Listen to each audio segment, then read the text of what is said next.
मयूरभंज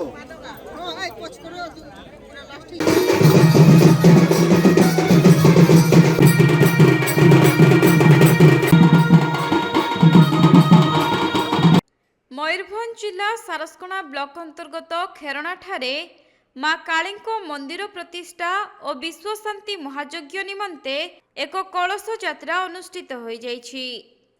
एही अवसर रे खेरणा गाँ निकटस्थ पोखरी रे नीतिकांति अनुजाई पूजार्चना सहित कलश यात्रा आरंभ होइथिला।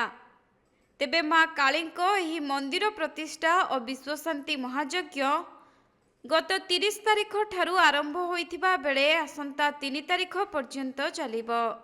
एही परिप्रेक्षी रे नामयज्ञ, ज्ञानयज्ञ, अन्नयज्ञ एवं घृतयज्ञ सह अन्यान्य कार्यक्रम अनुष्ठित हेउछि।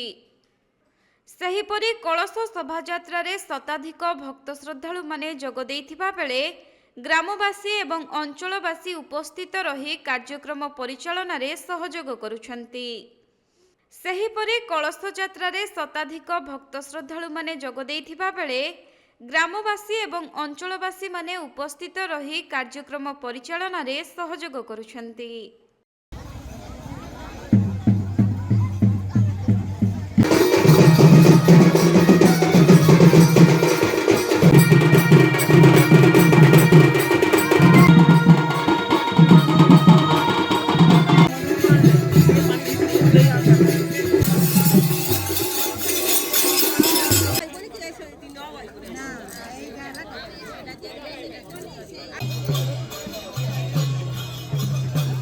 मयूरभंज जिला सारस्कणारू तपन कुमार दंडपाटों रिपोर्ट के लाइव।